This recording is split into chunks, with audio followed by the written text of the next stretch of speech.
Hello, adventurer! Welcome to the Incorrigible party. I'm Leland Steele, your dungeon master. And in this episode, which is the second of two-part kind of prelude into our actual gameplay, we'll be covering world lore and some character background. The world stuff, which I'll be running you through, of course, just to give you, as the listener, a bit of a working knowledge of, kind of the goings-ons and just how Aspara functions. The type of knowledge that I've already sent to each of the characters, so they have this themselves. So just so you're not kind of left in the lurch a little bit here. And for the character stuff, we've treated it along the lines of a bit of an interview between the dungeon master and the player characters. So I recorded individually with John, Emily, Bill, and Elena, and we kind of ran through their character backgrounds, just so you could get a bit of a glimpse at, maybe their motivations and the reasoning that their individual characters have for ending up in the city of Zexa, which, of course, you'll find out in the first playthrough session. That's kind of where our story begins. So I will be piecing those together, and if it sounds a little jarry, that's why. But first, let's start with the world. So I've set this campaign in the continent of Aspara, and the map I created you can find on the website if you wanted to take a look at while you're kind of listening. It might give you a little more frame of reference as I'm kind of running through some of these locales. So in the continent of Aspara, there's kind of a major force that's been assembled over these past 40 years.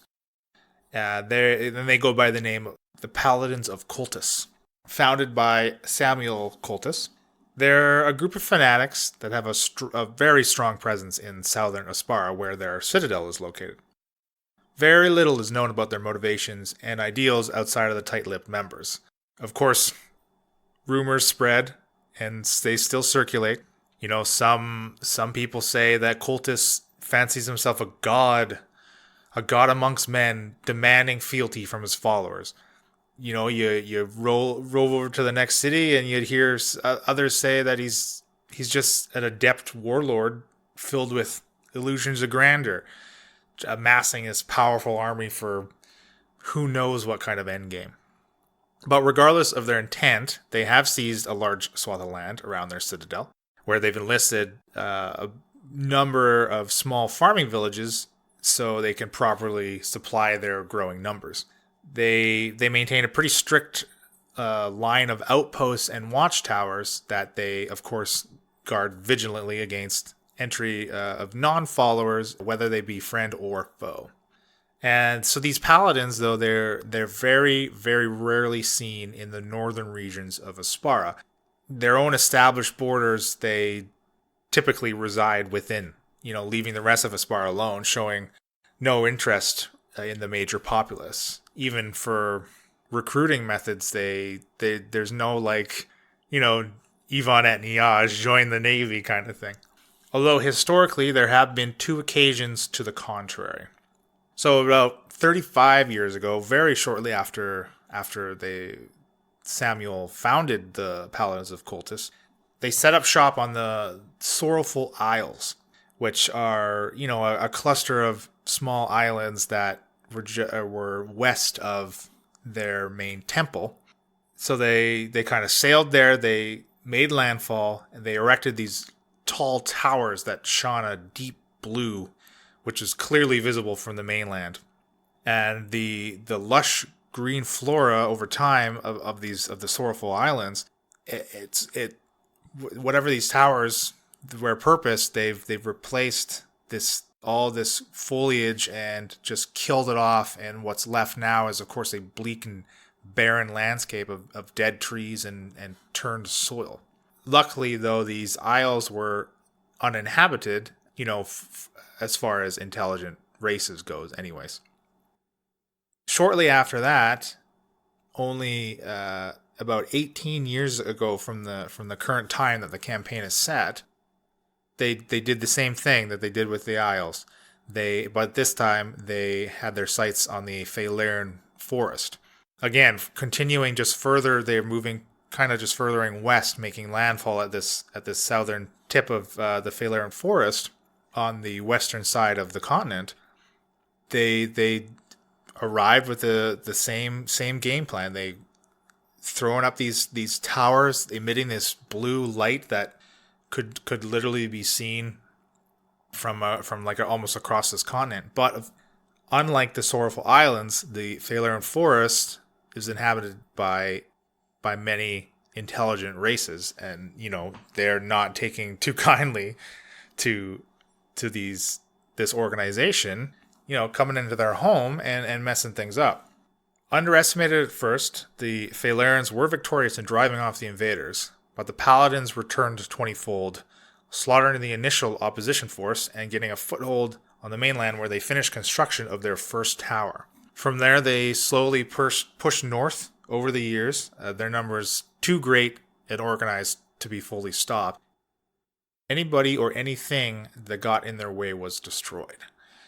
So if you look at a current map of Aspara, you see that almost 50% of the Faelarian forest just is dead, is looks exactly like the Sorrowful Islands. They're just, these towers just seem to leech like the life out of the ground and the surrounding flora and fauna.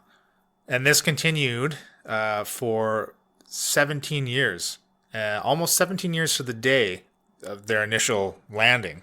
They just stopped. The wave of destruction, finally ceased, and the towers, like the ones on the Isles, once they seem to have fulfilled their purpose, they kind of go dark. This blue light no longer shining.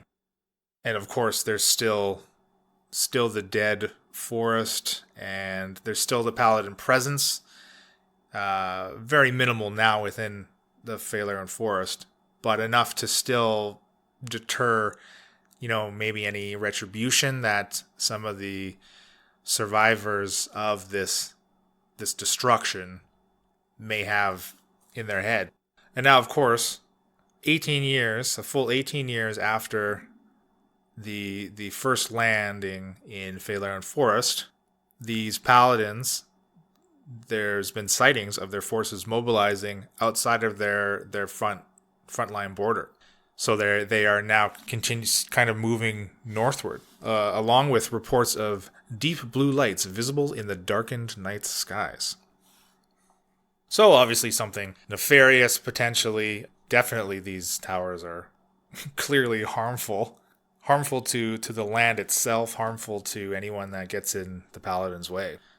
And that's kind of serves as, the main overarching plot hook kind of thing, I suppose. So clearly the characters will have some run-ins with the Paladins as they are going about their own business within Aspara.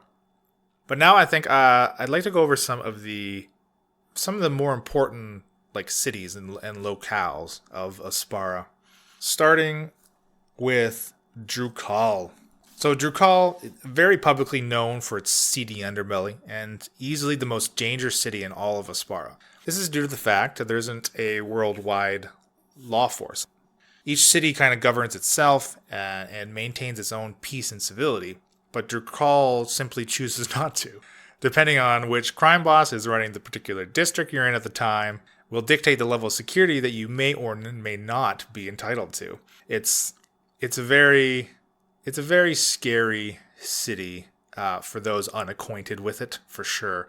And if you happen to find yourself unaligned with maybe one of these various crime bosses or organizations that operate within the city and basically run this city, you may not have a very, very good time. Let's just say this is not a place where you may want to vacate. Geographically, it's located at the base of the Vorgorag Mountains. And the mountains, of course, are largely inhabited by orc tribes. So this means that within Drukhall itself, there's a fairly heavy orc and half-orc population. It's not uncommon for members of the many tribes that live in the mountain range to have dealings with people in the city. Some come for business and stay for the pleasures that a city like Drukal can offer that life in the mountains cannot.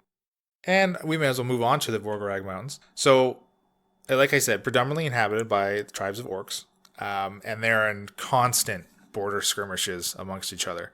Like generations of orcs just verbally handed down the plight of these various tribes, and the tribes that get conquered and the tribes that get renewed, So there are 6 main orc tribes that operate or have operated at a time in the Vorgarag Mountains.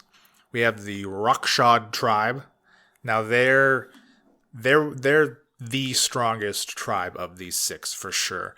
And they are kind of well on their way over, again, the last 2 or 3 generations. They have kind of really done a great job of conquering the surrounding tribes, and they're kind of moving their borders, foot by foot over these past 75 years or however long 3 generations happens to be. So we have the Rockshods, we have the Tuk-Tuks. They were a very small tribe that directly shared a border with the Rockshod. They were, first to be dispatched, conquered, their surviving numbers being either killed or assimilated under the chief of the Rockshods. We have the Vishlunks.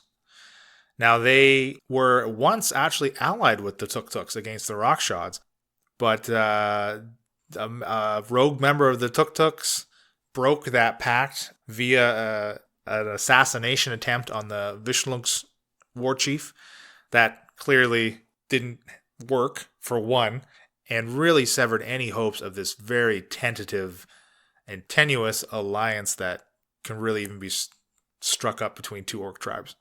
But so after this attempt, though, leaving the Vishlung and the Tuk-Tuks in a war amongst themselves, this really left it open for the Rockshod to seize the moment and really obliterate the Ablaks, who are located kind of in the northeastern part of the Vorgarag Mountains. Just didn't stand a chance. And the last 2 we have are the Gorloks, which again they no longer exist. They are completely wiped out. You'd be hard pressed to even find a surviving member, amongst the Rockshods themselves. They just got obliterated off of the face of this mountainside. And then the last bastion almost for the tribe that is not Rockshod, we have the Ukshad, and they are they're literally the last holdout against the Rockshod, and still somehow managing to hold their own territory. Maybe losing a section here, but managing to take back a section over here, kind of thing. And really it's kind of down to the Ukshads and the Rockshods in these Vorgarag Mountains, and just a huge time of turmoil, especially for the Ukshads. I mean, their time is kind of ticking down here. Now, they're the other the second largest city, that basically the only city that even comes close to rivaling the size of Drukal is a eastern city by the name of Heraklion. And it's actually exists on its own little island, just kind of off of the easternmost shore in Aspara.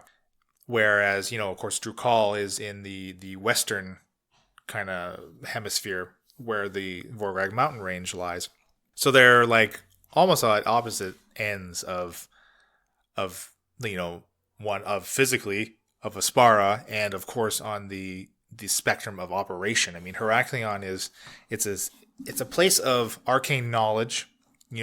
Anybody across all of Aspara knows if you are from Heraklion, then you are a practicer of magic. You have some type of interest in it, or you teach it or have studied it in the past, maybe it's where anybody with seeking any type of arcane knowledge will go. So where Drukal is regulated by violence and strength of body, strength of intellect rules Heraklion. Now the scholars of Heraklion, they're very rigid, they're very steadfast in their beliefs. They have these arcane traditions of which they have, passed on through their own generations, whether it's again, people coming to learn, they pass on these traditions, and deviation from these traditions to them just does not fly. It doesn't happen. That's not what they tolerate. That's not what they preach.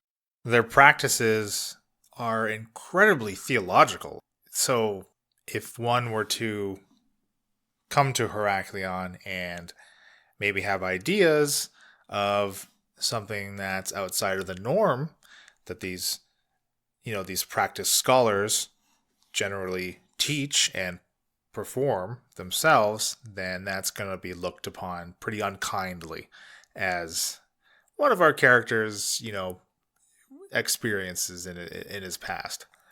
So this island city is supplied by imports through Port Heraklion, which is also the only way to get onto and off of the island, as far as chartering a ship that travels to the mainland, kind of thing. And there's no export for Heraklion. I would say possibly if you wanted to give Heraklion an export, it's probably the only thing that ever leaves the island are people.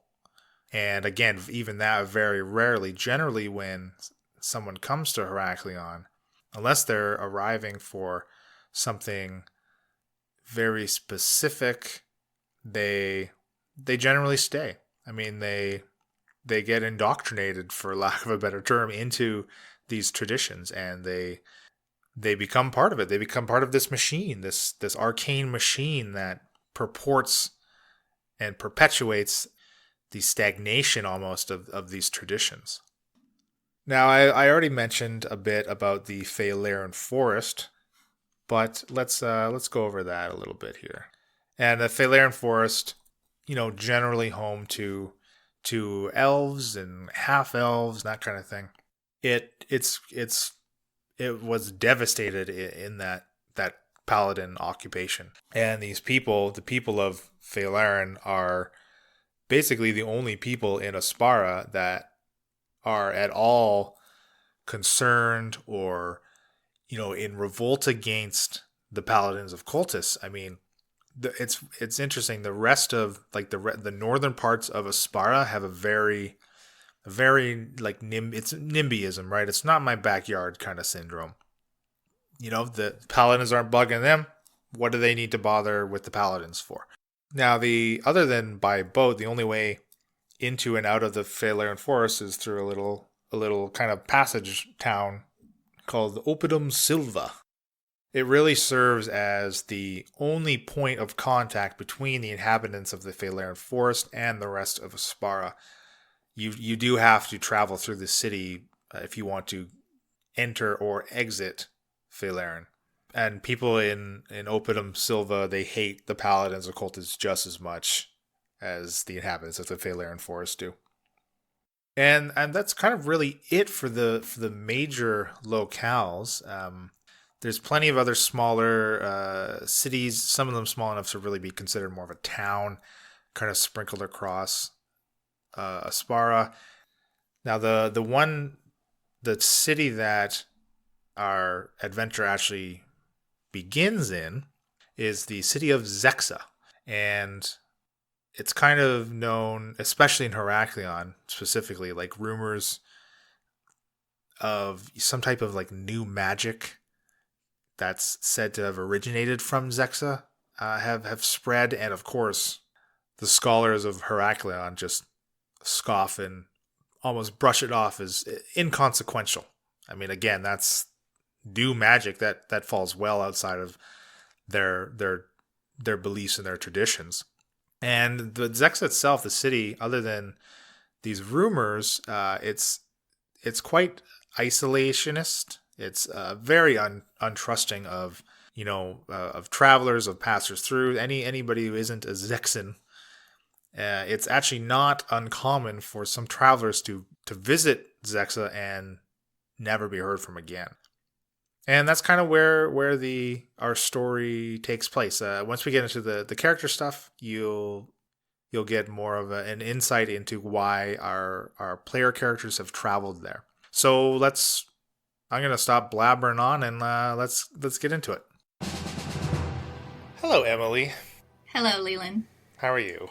I'm okay. How are you? I'm pretty good. So you're gonna be the first of our character backstory looks. 'Cause Gozer's the best. Gozer is the best. Strongest. Gozer, strongest of all. Yeah. Wipe out those puny humans and elves or whatever. John, halfling. What is he? Halfling. Hey, yeah, he's a halfling. Well, I don't know, listeners. Stay tuned for the rest of this episode. You'll figure out. We'll all figure out together what everybody is. Okay, why don't you tell us about Gozer then? What is Gozer? What is she? Gozer is a half-orc, and she was a member of a tribe that lived in the mountains, Right. the southern mountains, and she was raised by the basically the sergeant of the army of the orc tribe. She lived with other orcs and a few half-orcs, but mainly full orcs.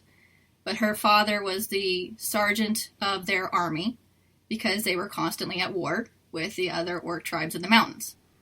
The Vorgorag Mountains. Yes. What you said. Yeah. So since she was raised by him, she was always around fighting. She was taught to fight. She was, even though she was only a half-orc, and in her tribe they really looked down on half-orcs, she was allowed special privileges because of her status, of her father's status. But she eventually, I assume as most orcs do, got to the point where she no longer wanted to put up with anybody's crap, and that included her father, and she took him out and became a sergeant herself. Shit. Yeah. So, one day it became too much, and she'd had enough. Wow, okay. So then a bit of patricide there. Yeah, just a little.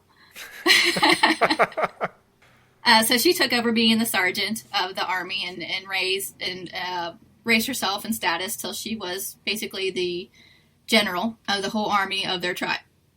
And then she decided she'd had enough of the chief.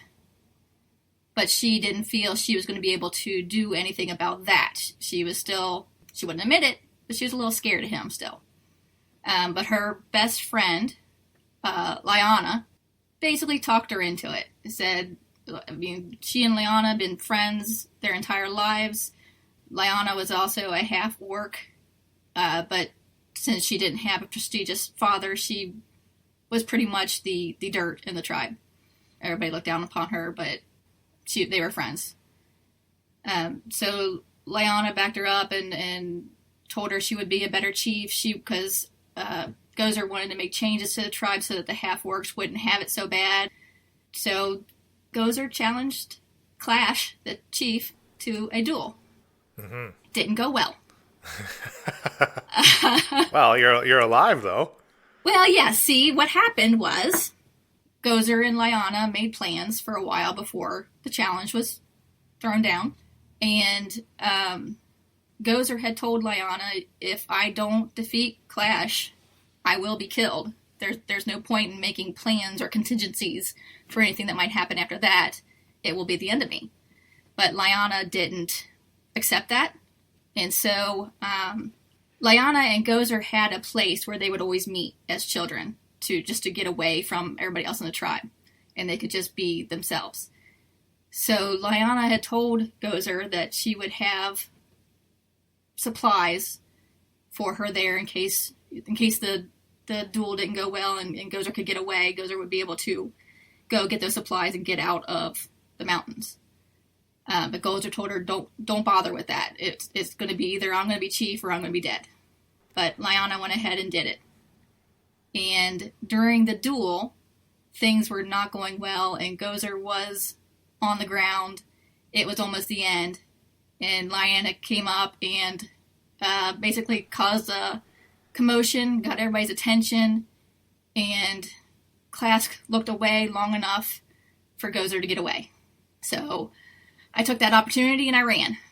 And I ran for the place where I knew Lyanna had stashed supplies, and I got the supplies and I got out, knowing that Lyanna was dead for what she had done. She was definitely killed, but I was able to get away because of her sacrifice. Wow, okay. Yeah. Jeez. Yeah, it's not the greatest life growing up in an orc village, turns out. It doesn't sound like it. Yeah. Constant war with the other tribes. So you've never been back, obviously. No, because I'm fairly certain Clash would have me killed. Yeah. Like, I know it.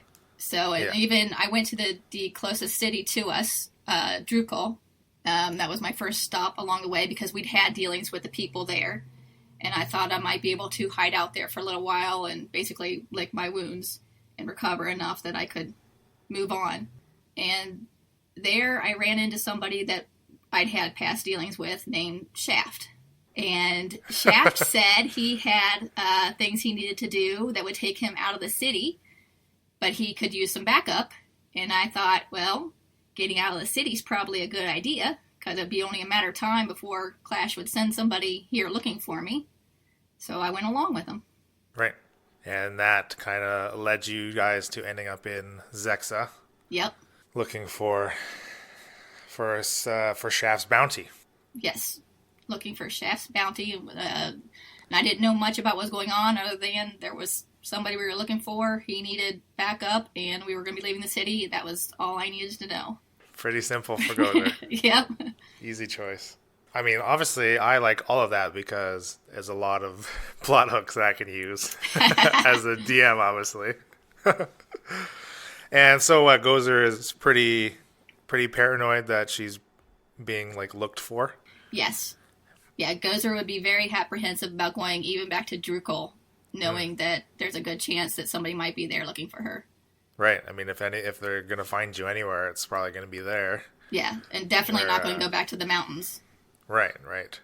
Exactly. Okay, cool. I like it. So, there's lots... Again, the point of this is just to give the listener a brief insight into why everyone is where they start out, right? In Zexa. They all start in Zexa. That's all this is really for. We'll eventually get into way more detail for each of your characters, for sure, backstory-wise anyways. Although that was quite a bit of information. Yeah, which is good. Too much. Well, we'll have to make something up. There's lots of goings on in the Vorgorag Mountains that we could probably get into and maybe dive into a little more of how Gozer grew up and kind of the hardships that she faced. Yeah. Okay, I think that's good. Thank you very much, Emily. You're welcome, Leland. And listeners, stay tuned for Gozer smashing skulls in the first episode.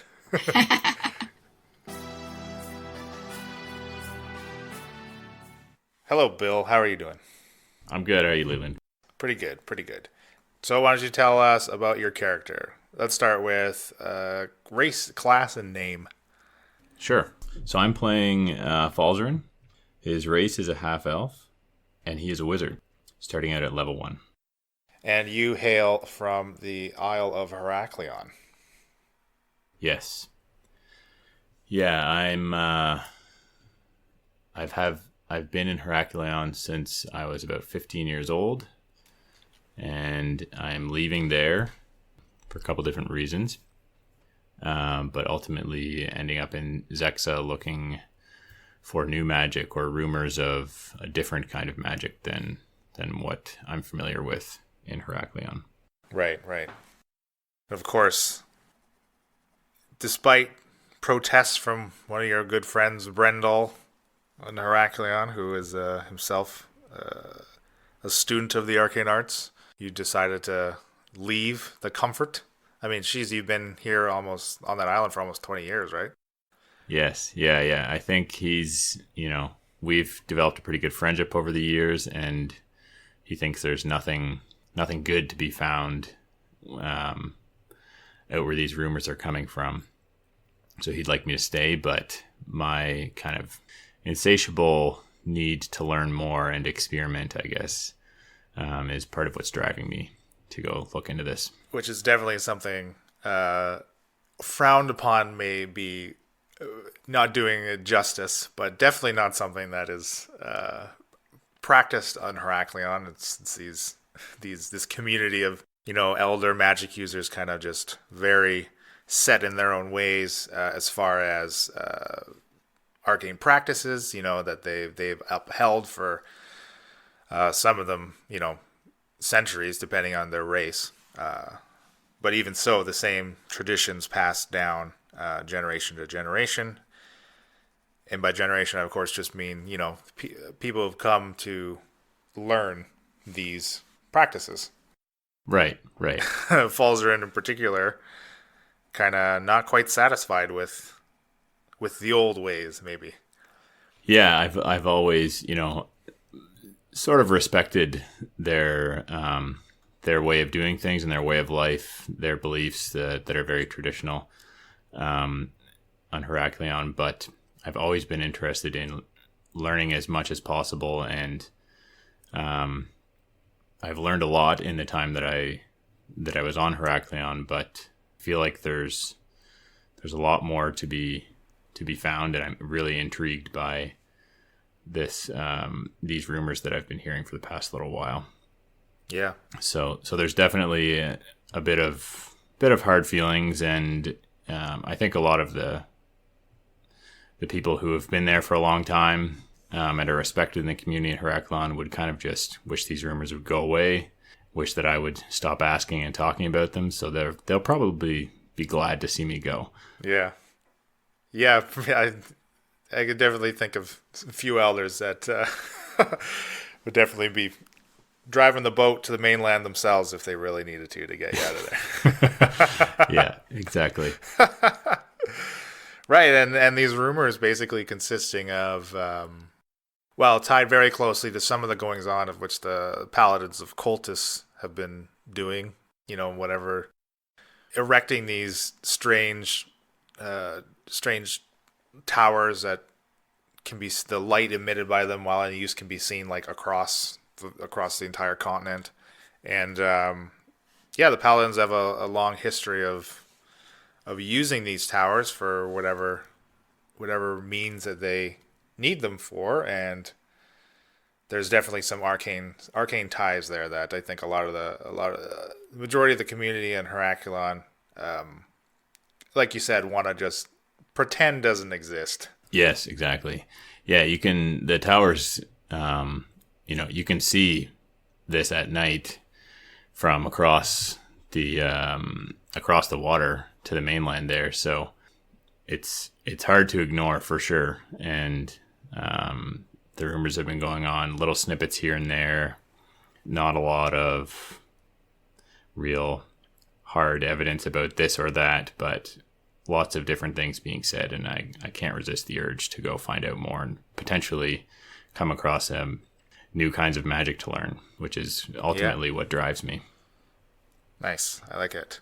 And then specifically, though, you are on your way to a city called Zexa, where you've part of those rumors, in addition to these towers and their, the guesses at their use, there's also been talk of some like artifact experimentation in Zexa itself. Somebody or some peoples possibly twisting and maybe creating their own magics kind of thing. Right. Yeah, very, very, like I said, small bits and pieces here that you hear, and hard to piece together much of anything, but a lot of talk, people whispering behind closed doors about this or that, and I've heard that there's something specific going on at Zexa that's magical, that's not common, not what people are used to seeing from magic users, and so I'm headed there to start my search there. Very cool. Very excellent. Okay. Well, thanks for talking with me today. My pleasure. I know you didn't have to. Well, Falzarin's a busy guy, but he's always got Yes, a he's minute. very, very studious and very dedicated to his studies. Yeah. All right, that's great. Well, listener, you can catch Falzarin in the first episode of our when we start our first session, and maybe you'll get to see him wield some of his own magics in his pursuit of knowledge. Hello, John. How are you doing? Fantastic, Leland. How are you? Oh, same old, same old. This is the third one of these bloody things I've done, so I'm getting a little tired. But potentially the best so far, right? Yeah, well, sure. Well, we can maybe let the listener decide, but No. I think as long as I'm better than Emily, we're all right. I don't know. Gozer's pretty beefy, pretty badass. Oh yeah. Okay. She's Well. seen some shit. Well, why don't you start by telling us your race, class, and the name of your character. Well. Okay. My race is halfling, and I chose a ranger, and my name. I guess I should start with that. My given name is Tobias, but people call me Shaft. And as a young lad, I grew up in a village to the north, and village was called Racdalion, and I was sort of a wandering type of a young halfling that didn't really, I don't know if play by the rules would be the thing. I mean, he knew the rules, but decided which ones he wanted to follow, and sort of, went out on his own, traveled around in the mountains, saw the area, sort of became a type of tracking fella, like to track things and animals and such, and so that was what he did in his youth. So that's what he is, more of for a ranger traveling type character. Right. Which, of course, might come in handy if you guys ever venture back to the mountains, but it's yet to be seen. Sure. So, though, eventually you ended up in Drukal. Yeah. So, being from that background, someone was searching for someone to guide someone through the mountains. The mountains were pretty treacherous up there. And when he was in his mid-teens, he was hired to take someone from the north, at the docks up in the north, down through to Drakal. And he was the person that they decided would be the best in the village to be able to do this task. And along the way, he met up with some folks and ended up staying in Drakal. Yeah, you're able to kind of, navigate around all the warring orc tribes in the mountains and maybe some of the local wildlife, maybe the more dangerous, right, dangerous and types. He's always up for a little coin too, so Of course, yeah. So you stayed in Drakal because the lifestyle fit you. Well, yeah, I think being a halfling, you can get around town maybe a little bit more unseen than the standard height people, and he hooked up with a fella that sort of showed him the ways of the city and maybe how to make some good money on the side. There was a fella there, sort of an underworld type fella that would pay people to take care of some tasks from time to time. Maybe acquire something or someone potentially. And so Tobias learned that he could take on some tasks by this fella named Mr. Detmer, and he would pay him handsomely for let's just say picking up a bounty here and there. Right. Detmer the dwarf. Yes, Detmer the dwarf. Your classic kind of middleman in these criminal hierarchies, for lack of a better term. Yeah. He sort of mingles with the upper class and the lower class, and whoever's willing to pay for the deed to be done. There's not a lot of questions asked. He just assigns these tasks out, and it's expected to be done. Yeah, exactly. There's very little information passed from Detmer to the ones he employs. Yeah, usually a name and what the price is, potentially alive or dead. Right, exactly. And you were given such a contract? Yeah, so Tobias actually he sort of ventured out on his own. He's usually worked with his friends, but this was one of his first ventures alone. So he wanted to definitely. He had a few before, had some problems here and there. Owes some people some money from not succeeding in his task. Mr. Detmer being one of them, and so he's trying to make good on his debt. But not because he cares about paying his debts necessarily, but because he cares of the consequences of not. And so, yeah, he was told that there was a fella named the Arcanist that he needed to go bring back. Right. So you're given this contract again. Very little information. You got a name, you got a place, you got a price. Right. And that name, of course, like you mentioned, the Arcanist. The place being the city of Zexa. Yes. And from there, from Drukal, you set out. Ran into a Ruli half orc along the way. So Tobias being nimble and quick and fast talking and such, he also realizes that he's really not a beast of a man. And if it came down, push come to shove, literally he may have to put some manacles on somebody and then be tossed around and beat against the wall a little bit. So maybe some muscle might not be a bad idea.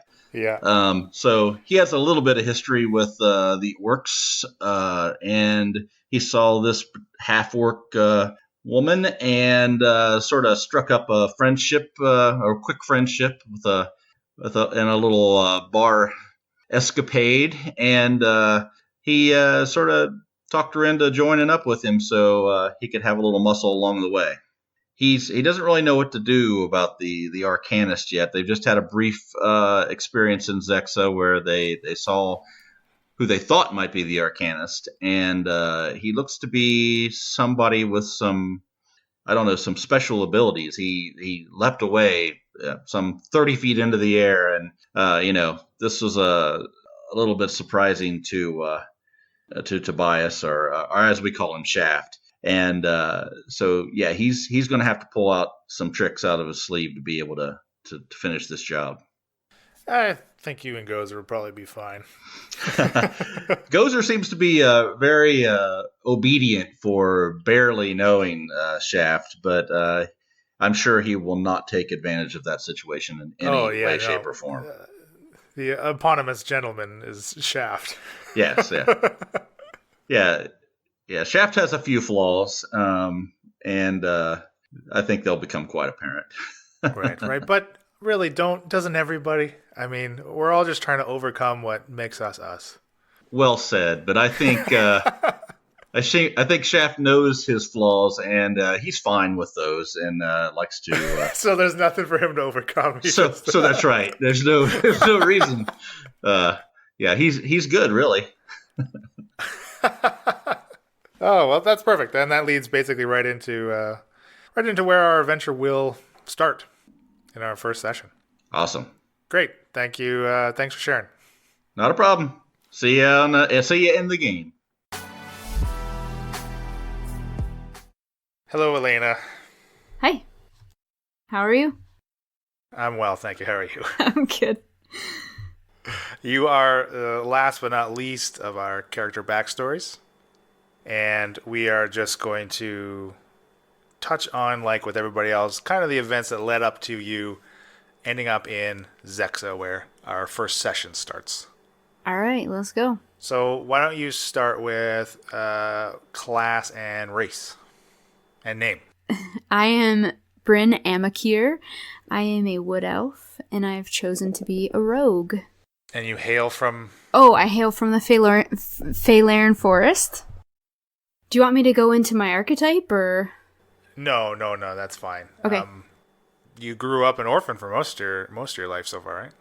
Yeah, so Bryn is currently 31 years old, and she's a medium-sized person. Doesn't even weigh 100 pounds. Ever since Bryn was 13, she's been on her own, and that's a pretty big part of her story, is that she's fiercely independent and kind of guarded, doesn't trust easily. Right, all attributes that you needed to be able to survive on your own. Yeah, exactly.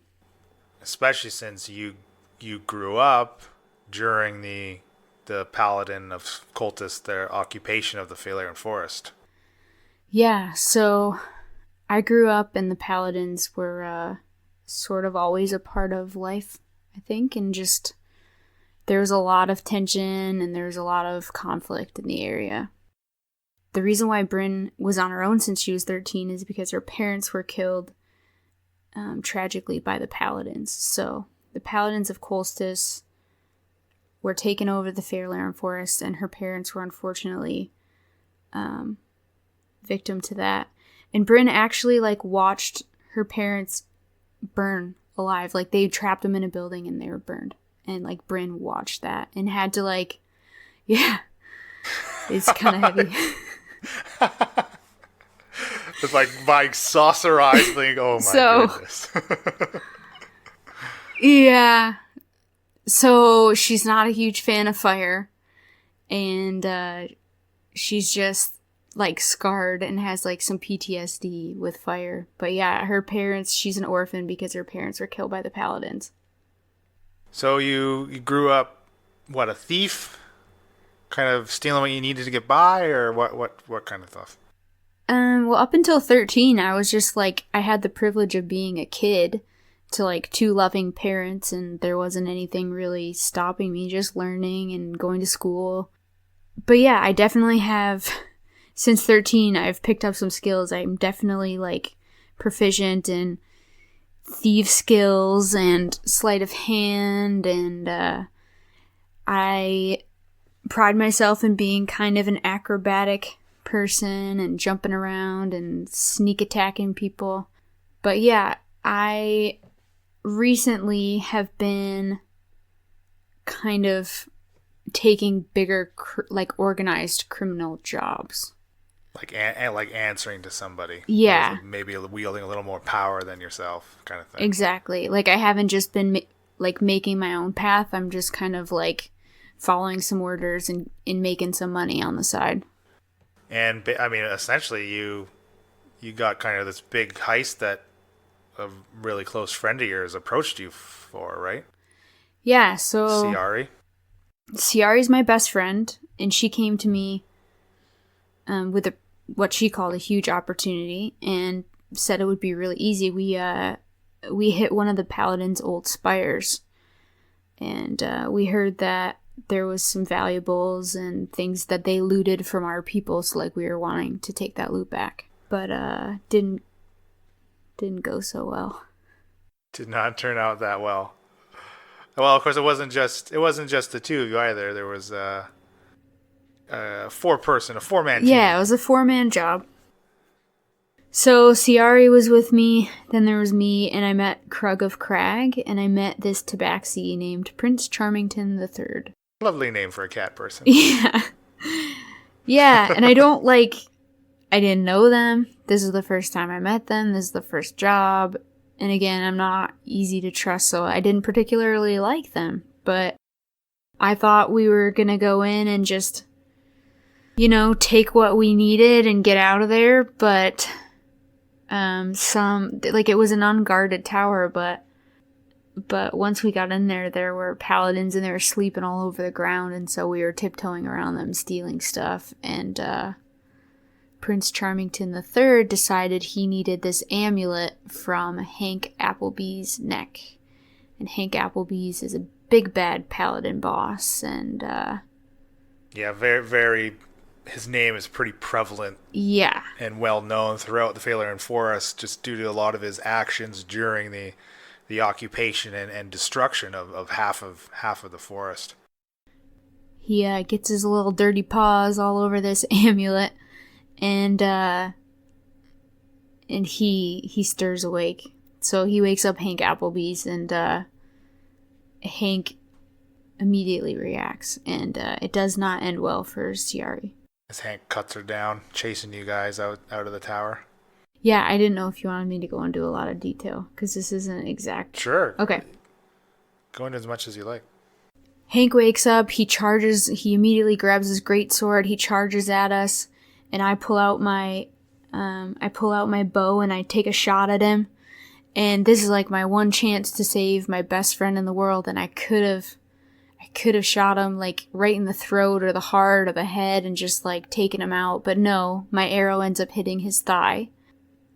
I don't even have time to beat myself up about it because immediately his greatsword just slices Ciari in half. And she just like plops to the floor. Just her blood is all over me.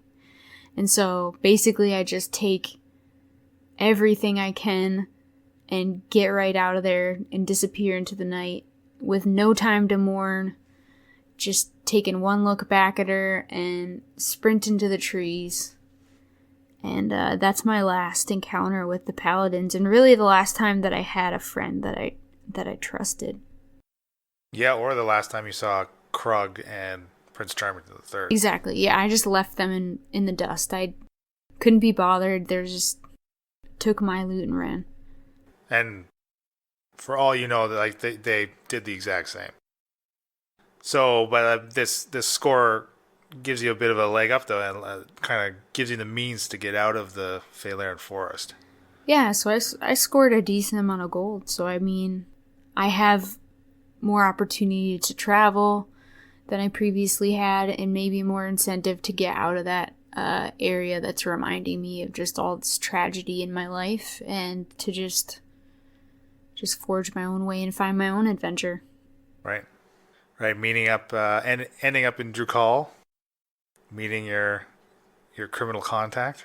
Yeah, so Drukal ends up being a crossover through Opidum Silva, which is basically the only way you can get out of the Phaelaren forest. And I didn't feel like I fit in there. I didn't find my like stride there really. So then I went further to Drukal, and I had some gold, right? But I needed more. So I ended up getting connected with this guy, Detmer, the dwarf.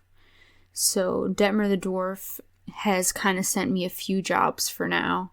I just got an assassination order from him.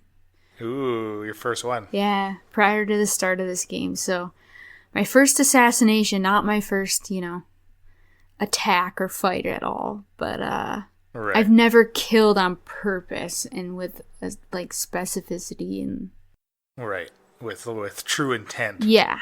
So an interesting crossroads for Bryn, just like kind of a new chapter, a new page, which sounds really positive for being like, I'm an assassin, it's a new page. Yeah. But my brand new life as a hired killer. Oh, a new life. But away from all my tragedy. And that's how you end up in Zexa. That's right? how I end up in Zexa, and I think looking for your target.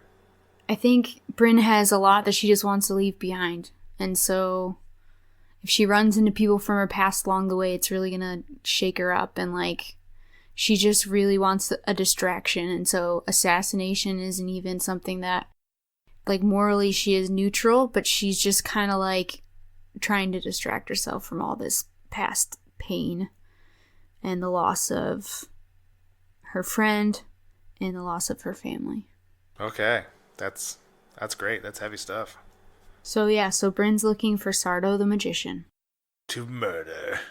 Don't have much more to go on other than Sardo the Magician, 1,500 gold pieces. That's a big payday. Yeah, that's pretty nice. I could keep going on some of that money for a bit. I could wait for my next kill for a little while. We'll see. Or can I? Okay, great. That was awesome. Thank you very much for sharing. You're welcome. And, I hope the listeners enjoy and they can catch Bryn in her assassination attempts in the first session of the Incorrigible Party.